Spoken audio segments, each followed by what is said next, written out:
안녕하세요. 하이센스 유일한 구로고 전문 강사 헤이즐입니다. 오늘 구로고등학교의 출제 특징 및 대비 방법에 대해서요. 핵심만 콕콕 집어서 알아보는 그런 시간 갖도록 하겠습니다. 먼저 구로고등학교 내신은 어떻게 나올까 많이 궁금하시죠? 시험 범위부터 좀 알려드릴까 해요. 대부분의 학교들이 교과서 반, 모의고사 반 이렇게 해서 출제를 하게 되는데 구로고등학교도 그 경향에서 크게 벗어나지는 않는 학교입니다. 다만 눈에 띄는 변화가 좀 있다면요. 재작년부터 조금씩 난이도를 높여가는데 그 부분은 바로 교과서 비중보다는 모의고사 비중이 조금씩 높아지고 있다는 거예요. 아무래도 교과서의 난이도보다는 모의고사 지문들이 훨씬 더 다양하고 양도 많고 그리고 굉장히 사고력을 요하는 추상적인 지문들도 많기 때문에 모의고사의 범위가 올라가면 올라갈수록 학교 시험의 난이도도 같이 상승하는 게 일반적인 추세다라고 바라보시면 될 것 같습니다. 그 외에 여러분들이 조금 기억하셨으면 하는 포인트들은요. 듣기 문항도 없어졌다가 다시 부활하는 추세고요. 특히나 어휘의 수준들이 대폭 올라갔습니다. 또한 서술형 문제 같은 경우에는 옛날 서술형 하면 달달달달 외워서 여러분들 중학교 때까지 그렇게 문장 암기 완벽하게 했다는 1등급 나왔잖아요. 그런데 더 이상 어떤 고등학교든 특히 서울 목동 쪽, 구로권 이런 모든 서울권 학교들은요. 요즘 트렌드가 거의 그렇지가 않아요.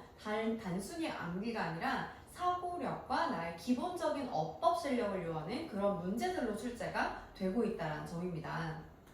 조금 더 문항별로 요약해서 보여드리면요. 범위는 마찬가지로 아까 말씀드렸다시피 이 부분 교과서가 40% 정도 그리고 모의고사가 60% 정도로 6대4 비율로 모의고사가 약간 더 높다라고 생각을 하시면 될 것 같아요. 그런데 그 유형별로 문제들을 따져봤을 때 지금 빨간 색깔 비중 보이시죠? 독해 영역이 굉장히 많이 늘어났습니다. 내신 시험하면 당연히 어법부터 떠오르실 거예요. 근데 따져보면 사실은 독해가 더 중요하다라는 게 좀 포인트고요. 독해가 중요하다는 건요, 결국엔 어휘가 중요하다는 말이랑 똑같습니다. 이 글의 주제를 골라보세요 라고 영어로 주어졌을 때 그 글의 주제가 무엇인지 영어로 맞추려면 결국에는 많은 어휘들이 학습되어야 하니까요. 그래서 어휘의 비중은 점점 올라가고 있습니다. 그럼 그렇다고 어법은 중요하지 않은가? 아니에요. 어법이 유형으로 따졌을 땐 딱 10% 차지하지만요. 킬러 문제는 항상 어법에서 나왔습니다. 그래서 어법 역시 우리가 탄탄하게 기본기를 다져야 하는 것 플러스 어휘의 실력 역시 향상시켜야 된다라는 것 위주로 보시면 되겠습니다.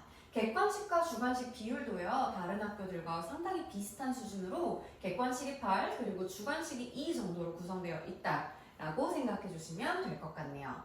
그래서 총 요약해서 독해별, 어휘별, 서술형별로 핵심 포인트들을 좀 집어드리면요. 독해 부분에서 보면 교과서나 모의고사 모두 난이도가 올라가고 있는 건 맞아요. 독해에서 문제가 많이 나왔다는 건요. 암기로는 대처할 수 없다라는 거예요. 얼마나 그 지문에 대한 이해도가 높은지 그런 이해를 많이 하고 사고력이 좋은 학생들이 좋은 점수를 가져갈 수 있습니다. 그런데 이해력만 좋다고 해서 되는 건 아니죠. 이해를 했으면 내가 어떤 선택지를 한국말로 번역할 수 있는지, 머리에서 들어올 수 있는지가 중요한 포인트겠죠? 그래서 선택지 구문의 난이도가 올라가는 만큼 그만큼 어휘 학습과 구문 독해 실력도 기본기부터 다져줄 필요가 있습니다. 자, 그래서 독해에서 나오는 선지 구문의 난이도가 높아지는 게 바로 어휘랑 연결되는 포인트라고 말씀을 드렸는데요.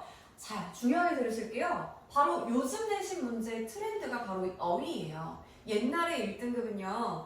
바로 어법 싸움이었잖아요. 얼마나 더 누가 핵심 어법을 잘 알고 누가 더 많이 달달달 암기를 하느냐 였다면 요즘 내신의 트렌드 1등급 싸움은요. 100% 어휘입니다. 내가 얼마나 많은 유희어를 암기하고 있고 얼마나 많은 반의어에 대처할 수 있는가가 1등급을 판별할 수 있는 중요한 지표로 떠오르고 있습니다. 자, 그리고 마지막 서술형인데요. 서술형도 정말 제가 주목해서 설명드리고 싶은 포인트예요. 문장 암기로는 더 이상 완벽한 서술형 대비 불가능합니다. 구로고등학교에서도 마찬가지예요. 특히나 구로고등학교의 서술형은요. 정말 강조해서 보여드리고 싶은데 요약문 완성 문항이 90% 정도 차지한다라는 거예요. 그냥 암기를 하는 게 아니라 요약문을 완성하는 거죠. 예를 하나 들어볼까요? 콩슈퍼 아파치 얘기를 줍니다. 거기에서 꽁지 아파치가 일어났던 모든 일들을 딱 2문장으로 요약하라고 여러분들한테 던져줄 거예요. 그런데 거기에 빈칸을 뚫 거고 거기에 맞는 어휘들을 넣어서 완벽하게 영작을 하는 거죠. 자, 그럼 여기서 어떤 게 요구가 될까요? 먼저 지문에 대한 완벽한 이해의 숙지, 그리고 내가 알고 있는 어휘의 활용, 그리고 내가 적재적소의 어형 변화를 통해서 내가 완벽하게 영작을 할 수 있다는 기본적인 어법 지식, 이 모든 걸 비빔밥처럼 요하는 게 바로 구로교 서술형 킬러 문제의 특징입니다. 그래서 영작의 경우에는 난이도 최상 킬러 문제로 출제되기도 합니다.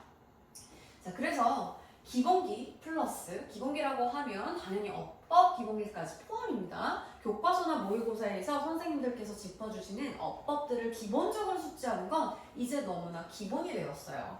거기에 중요한 유의어, 반의어까지 반드시 어휘학습을 해줘야 되고요. 아까 독해 비중이 높아지고 영작 역시 요약문으로 나오다 보니까 심층적으로 독해 학습을 할 필요가 있습니다. 그래야만 고득점 달성이 가능한 거고요. 그래서 저 같은 경우에는 어떻게 대비를 하냐면요. 바로 나만의 논리노트를 작성하게 시킵니다.